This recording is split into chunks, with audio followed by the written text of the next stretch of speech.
It will be remembered as a win. Pacers survive. Yes, survive the Wizards in DC. Bennedict Mathurin was amazing. Obi Toppin was equally amazing, and they hit the break on a high-ish. We'll break it all down today on the Locked On Pacers podcast.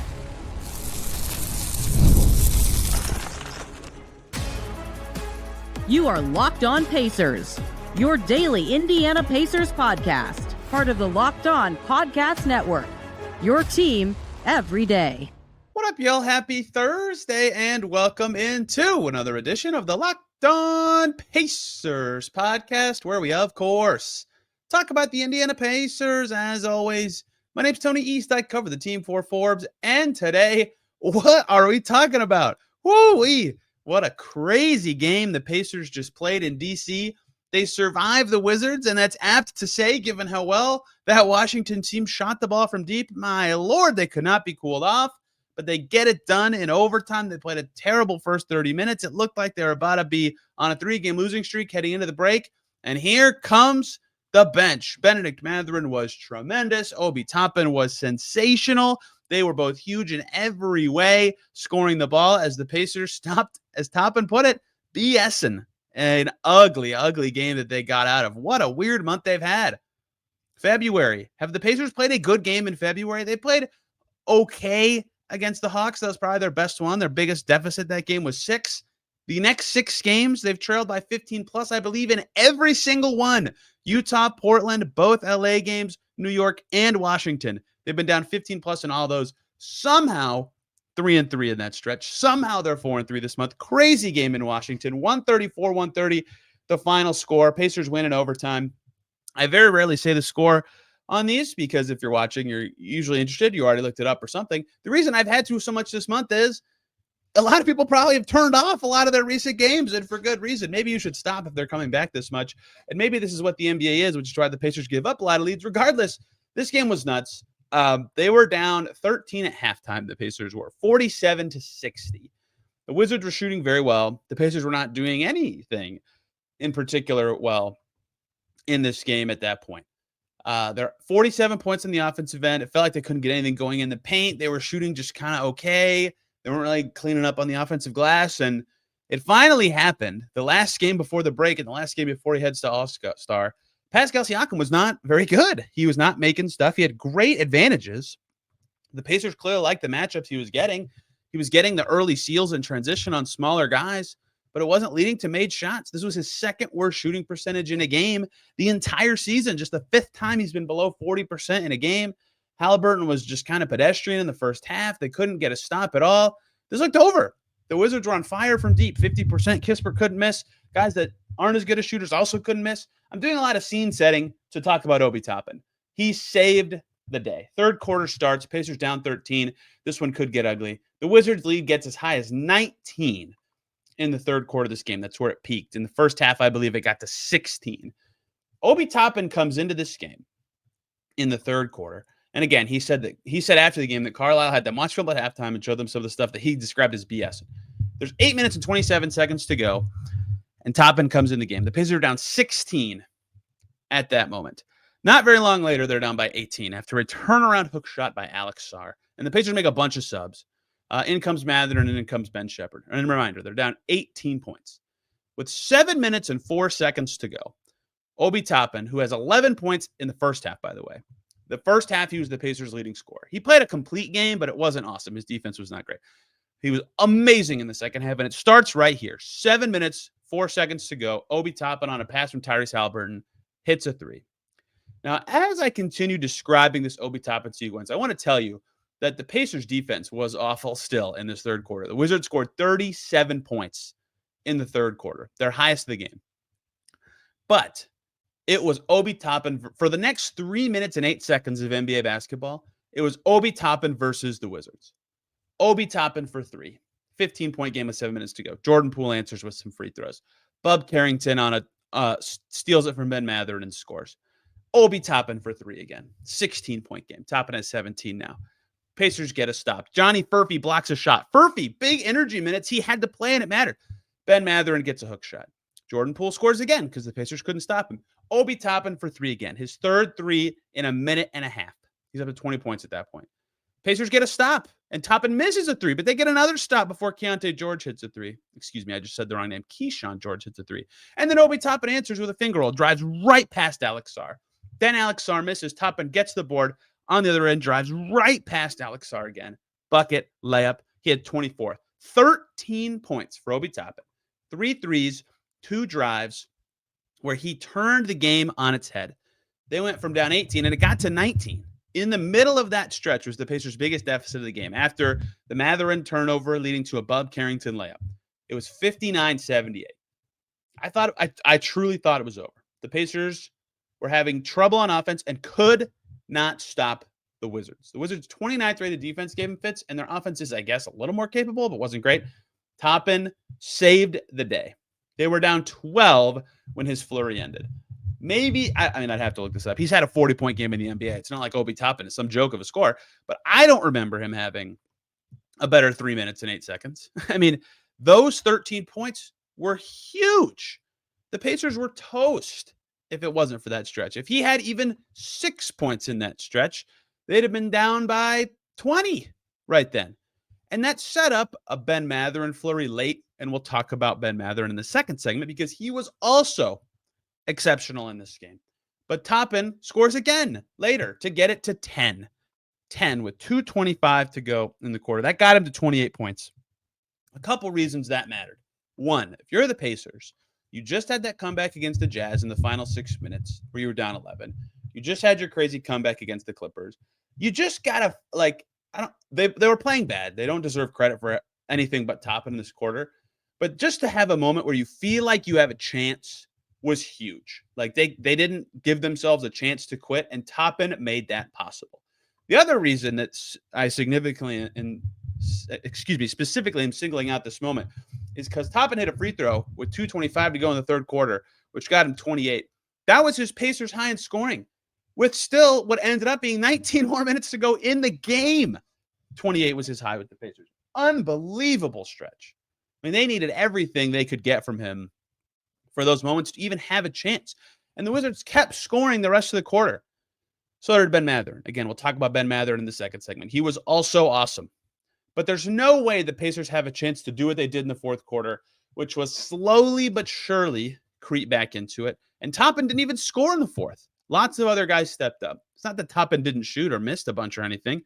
He didn't play very much in the fourth quarter, but he didn't score in the fourth. He did, however, hit what ended up being, I'm calling it the dagger three in overtime. 1:26 to go.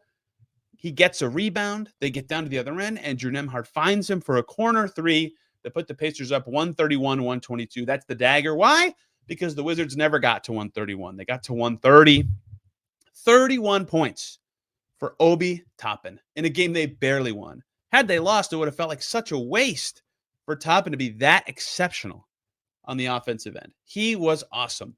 A couple of things stood out about how Toppin did that. That stretch was obviously unbelievable. The best maybe stretch he's had scoring this season.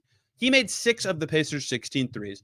Of course, your night's going to look good when you shoot that well. However, he also made 5 twos and 3 free throws and had 10 boards. He was very impactful on the glass. But the thing that made it all matter, and the reason that things changed and what made him kind of revealing to, I think, the Pacers as a team, I thought Kalen Cooper pointed this out, and I just talked about it when running through that stretch, is when he just got by Alex Sarr. I think he got by Sarr on both, but one of them might not have been Sarr. Regardless, he just went right at him, right to the rim. And the Pacers in this game, they finished with a healthy-ish number. You know, I always say somewhere between 55 and 60 is fine. You'd like to be over 60. They had 56 points in the paint. But they had a lot of, like, side-to-side drives or, like, a tough time on a post-up. Like, their direct path to the paint and getting their paint to great, as they like to call it, was not always there. And I think Toppin's just, like, burst, boom, to the basket on better-than-you moments got everybody else kind of alive. And a lot of guys picked it up in the fourth quarter and even down the stretch of the third. In Mathurin's case, after Toppin did that, he was awesome. He saved the day. If they go into the fourth down 20, it's over, right? You hang your head. And maybe I'm not as mentally tough as an NBA player, and maybe they wouldn't have hung their head, but it would have been hard not to. They're playing bad. They're getting smoked on the road against a crappy team. It would have been hard not to feel a little embarrassed and hang your head. They got it close enough that they felt like one more push gets them in it. We'll talk about the fourth quarter later, but Obi made it happen. But he wasn't alone in doing so. Also a tremendous game. Among his best three of the season, Bennedict Mathurin, who came alive right after Toppin's stretch to change this game and win it for the Pacers. Let's talk Ben Mathurin and how he also made this possible for the Pacers, coming up here on Locked On Pacers. NBA fans, get ready. They swoosh, you save thanks to Dash Pass. Every time a player drops 50 or more points in a game, you score a huge deal the next day. It's simple. When a player scores 50 or more points in a game during the 24-25 NBA regular season, Dash Pass members on DoorDash get 50% off an order, up to $10 off the next day from noon to midnight. A couple ways you can take advantage of this deal. After an epic 50-point performance, celebrate by ordering wings, pizza, or burgers from your favorite spot delivered straight to your door. Late night cravings? You got it. Whether you're staying up watching highlights or just need a midnight snack, use Dash Pass to grab something delicious while saving big. Need a quick and easy lunch the next day? With Dash Pass, you get your favorite meals with $0 delivery fees and reduced service fees. Plus, you even save money with this exclusive NBA offer. Fuel your watch party when you're catching the next game and having people over. Sign up for Dash Pass and get ready to save. When any player scores 50 or more in a game, Dash Pass members get 50% off and order the next day up to $10 off. Just use the promo code NBA50 from noon to midnight after a 50-point game on eligible orders at participating merchants. Must have an active Dash Pass account. Terms apply. Visit DoorDash.com to learn more. Back here on Locked On Pacers. Thanks for making us your first listen today and every single day. Make Locked On Wizards your second listen. Hear about what I would consider the perfect game if I were a Wizards fan. The young guys did some good stuff. Look at Bob Carrington go. He looked great. Alex Sarr had some moments on defense and made some threes at least. Keyshawn George looked good. Koulibaly's defense was good, but his passing was good. He couldn't make a shot to save his life. Corey Kispert looked really good up that trade value. Brogdon looked good till he got hurt. AJ Johnson hit a three. Lots of the young guys did good, and they lost for the draft pick. Perfect Wizards night. Locked On Wizards can have more there. Two understated things in this game. Justin Champagnie, a good player.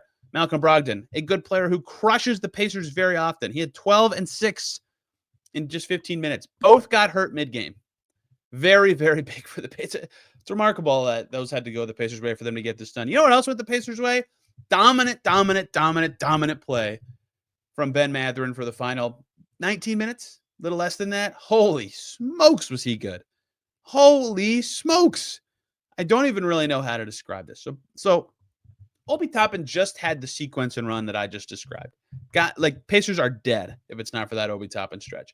So there's 2.5 minutes to go in the fourth quarter. It's a 10-point game. At this time, it's 85-75. In fact, a minute later, after a Corey Kispert 3 and a Brogdon jumper, it's 90-75. The Pacers are down 15, and Ben Mathurin has 4 points. 4. The bench didn't have a great first half. They were okay, but they needed anyone to come alive besides Obi Toppin to have a chance. Here comes Ben Mathurin. Let's talk about Ben Mathurin's last 83 seconds of the fourth quarter. Can he follow up Obi Toppin's flurry? Yes. Driving floater on a nice pass from McConnell. Important bucket. 2 trips later, draws a foul on Rashawn Holmes. Gets both free throws. Next trip, another floater. And the final trip, a 3. He scored 9 points in 83 seconds. And that only matters to me for the same reason the Toppin stretch does. The Pacers defense stunk in the third quarter. The Wizards scored 37. Pacers also scored 37. They would have been down way more, and this game would have been over if it weren't for those two huge stretches. They had over 20 points. I think the final tally, because Mathurin started the fourth quarter and made another 3. I believe the final tally for the Pacers was 28 consecutive points from those two players. Regardless, let's keep going on Ben Mathurin, who had 4 points with a minute and a half to go in the third. He was awesome in the fourth. The 3 to start the quarter, cut it to 10. His next basket, another 3 with 9:33 to go, cut it to 8. He came out of the game for a bit before coming back in. Driving finger roll with 5:54 to go, cut it to 1. Another important basket with 3:14 to go, cut it to 3, and then got fouled and hit the free throw. Then stayed in there for some nice defensive plays late. Was closing the game with the starters. For those of you who care about starting, he certainly closed. He led the bench players in minutes. Awesome second half from Ben Mathurin, who after hitting the free throw with 3:14 to go, his last points of regulation, had 24 points, meaning he scored 20 points from the 123 mark of the third quarter to the 3:14 mark of the fourth quarter. I'm not going to do the math very quickly, but that's barely over 10 minutes of play. He scored 20 points, 2 points a minute. Insanely impressive. And a lot of those were tough shots. The threes were impressive, and Rick Carlisle credited his shot making after the game, but some tough buckets. Not to be outdone by what I would consider his toughest bucket. The Pacers did well to get the lead and keep the game even to get the game to overtime, but they only led in regulation. They led by, I think, 4 in the first quarter and then 3 after Haliburton hit a 3 with like 2.5 minutes to go. They were never ahead after the first quarter by more than 1 possession. Finally, in overtime, of course, it's Mathurin, who's been awesome, who was on the floor in overtime, by the way. So was Toppin. No Thomas Bryant or Aaron Nesmith in the closing 5 for overtime. Ben Mathurin, with 2:37 to go, drives an impossibly tough shot. One hand on the left baseline, flicks it in, puts the Pacers up 4. Finally, they could go to the bench because the Wizards called a timeout after that make and just kind of go, oh, thank God. We can have a bad possession and give up a bucket and still come down with the lead, right? Huge shot. Massive basket. But wait, the Pacers' next trip after forcing a shot clock violation, good defense from everybody, including Mathurin, ends with a Ben Mathurin driving reverse layup. His final points, I believe his final log stats of the game, to put the Pacers up by 6 with 1:51 to go. They would go on to win by 4. So 1:51 to go in overtime. So just over 3 minutes into overtime. 3 minutes and 9 seconds. Plus the 1:23 from the end of the third quarter gives you about 4.5 minutes. Plus the 12-minute fourth quarter gives you 16.5 minutes, where Ben Mathurin scored 24 points. Holy smokes, that he was on a shot-making heater. And it was very fitting in the parallels that the two guys who came to the Pacers' rescue on a night where they were not very good, both were 11 for 19 from the field. Mathurin in this one finishes with that. He made 3 threes. He made all 3 of his foul shots, 5 rebounds, 4 assists, 2 turnovers, plus 21. I mean, wow. No one on the Pacers better than plus 13, except for Mathurin, who was plus 21. He was awesome. He took Toppin's lead and said, I can drive past these guys. I can hit some pull-up threes if they give me a little bit of space. I can have some passion. He was chipping at it with some fan. He was very hyped up in this game. He got the post-game interview with Jeremiah Johnson and made a Bob Marley reference. He was feeling good. And he was a part of an energy lineup to start the fourth quarter, which is what I will talk about, among many things, in the third segment. Look, I'm not going to rehash the starters argument. If you want to hear my take on the starting 5 being changed, you can go back to yesterday's podcast. What I will say is this. If you were a very pro Mathurin, today is the case why the bench thing could make sense. He took 19 shots, led the team in shot attempts, tied with Obi Toppin, but still, it's very hard for him to get as many shots when he's starting. He still closed the game. He was still out there in pivotal moments with the Pacers stars. He played 32 minutes and 47 seconds, more than anybody not named Pascal Siakam, and Siakam only played that much because he had to play 5 and 4 in this game. He had to play in both front courts. I don't think the Pacers wanted him to play that much, but they don't have center depth with Turner hurt right now. And so, if Mathurin coming off the bench means he can still close, he can get a bunch of minutes, he can play like the guy who takes 19 shots, and he can look like that, that might make more sense. It's still too early to say. Nesmith was fine. He made half his shots in this game. And I still think I would be on team start Mathurin. But regardless, this is the blueprint for what the best version of what that change looks like. And he totally took advantage. He was sensational. Very fun to see it happen. Very fun to see him and Toppin just go ham. They lose this game without those guys. They were both awesome, awesome, awesome. Mathurin, I don't know where I would rank this exactly.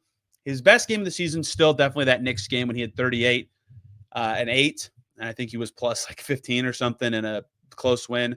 He was very good in their early season win over Boston. Him and Siakam had a double-double in that game.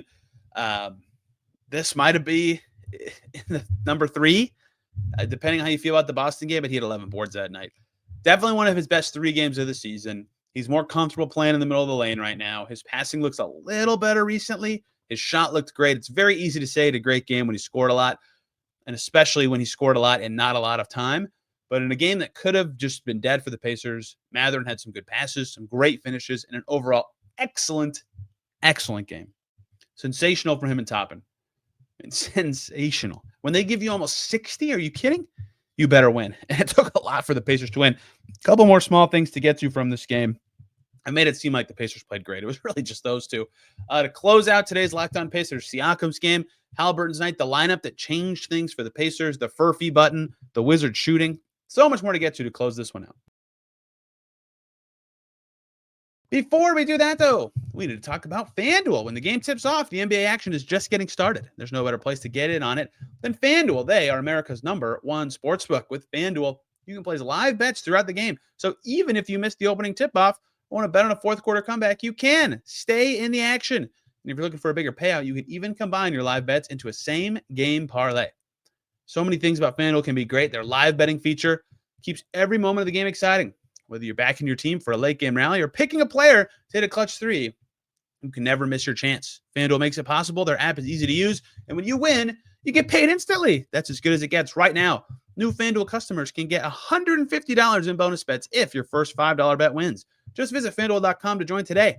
That's FanDuel.com for your shot at $150 in bonus bets. Make every moment more with FanDuel, an official sports betting partner of the NBA. Back here on Locked On Pacers, thanks for making this your first listen today and every single day. Make Locked On Kings your second listen. Sacramento Kings are playing quite well. They just beat the Mavs, and they won again tonight. I forget who they were playing. And they're signing Markelle Fultz. That's pretty cool. Matt George on more on Locked On Kings. Let's finish up today's show with some other scattered notes as the Pacers hit the All-Star break with 30 wins. Sounds crazy to say. They're going to be fourth in the East entering the break. Couple things. One, very hard to beat the Wizards when they shoot that well. That was their first game over 50% from deep this season. Franchise record for made threes, I believe, for the Washington Wizards. They're not very good. However, they're 4-1 on the season when they make 45% of their threes. Now 4-2.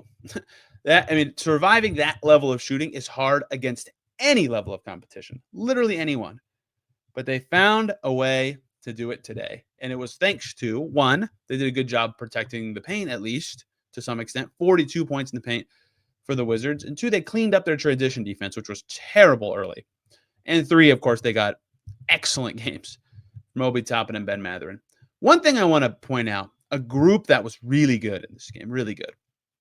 The early fourth quarter stretch of this game. Because remember, the third quarter, the Pacers played it even, but it was very up and down. It took those two guys going crazy.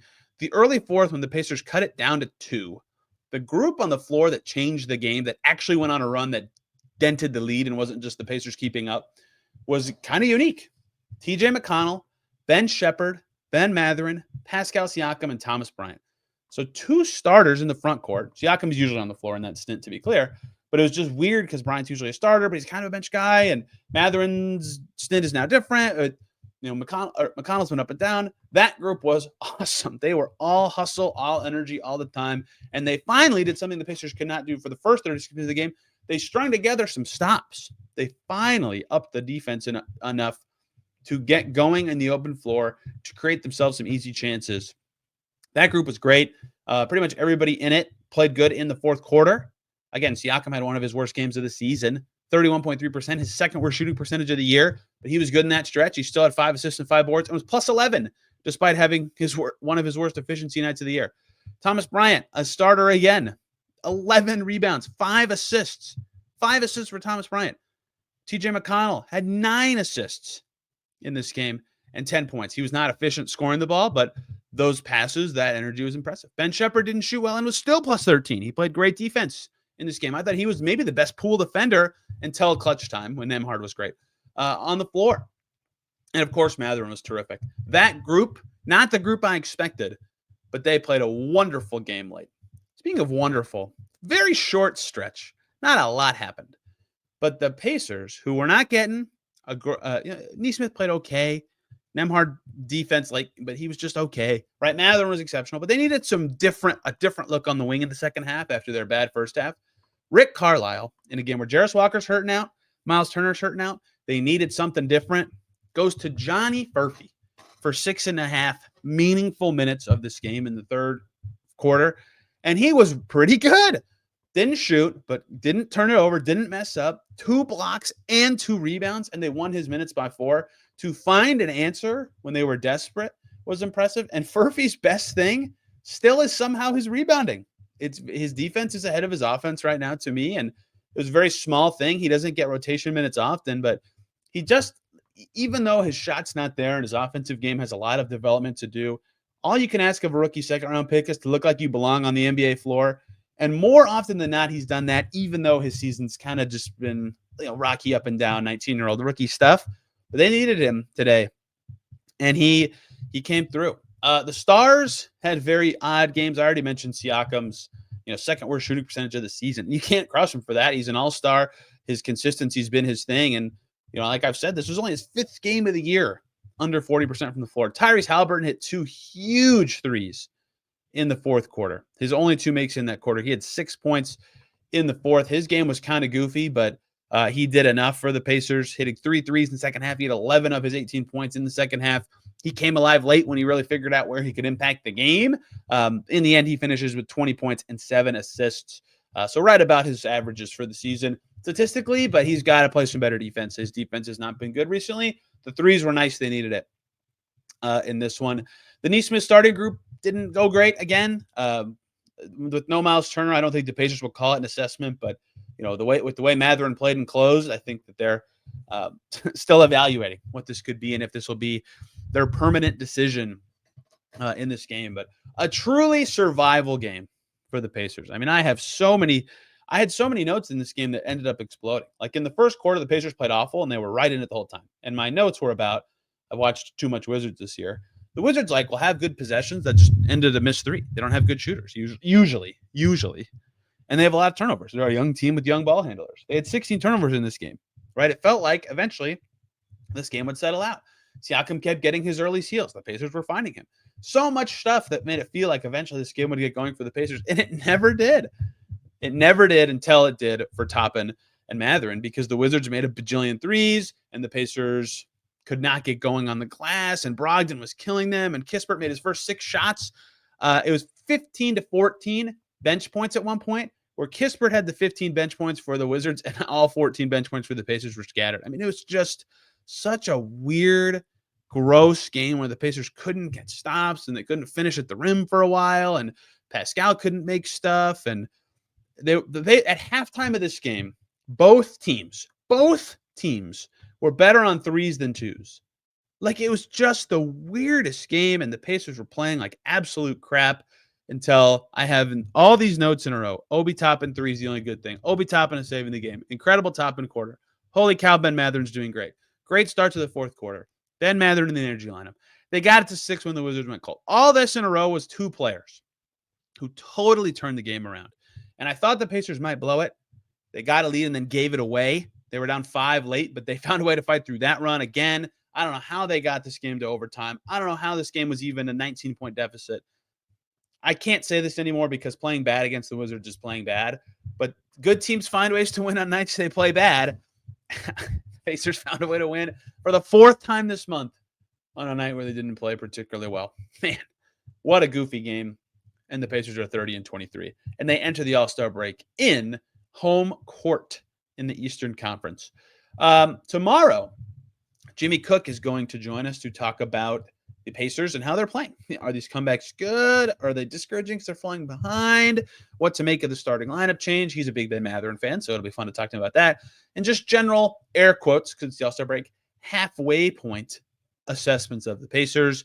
Next week's going to be me solo. They're all going to be pre-recorded. I will be out of Indiana. I'll watch the All-Star game, I think, on Sunday and do something after that, but everything else will be pre-recorded. So forgive me if I feel very untopical next week, but big life moment coming up Saturday, so can't really work next week at all. Very exciting. So that's what you can expect here on Locked On Pacers. Thank you guys for listening. I hope you all enjoy your All-Star break. Hopefully All-Star weekend gives us some fun moments for once. Back Monday talking Siakam in the All-Star game, All-Star weekend, and I'm going to do some stuff that I think should be changed. Till then, everybody, thanks for listening. Back tomorrow with Jimmy. Wow, I'm skipping ahead. Back tomorrow with Jimmy, then all that. Everybody enjoy our All-Star break. See you soon.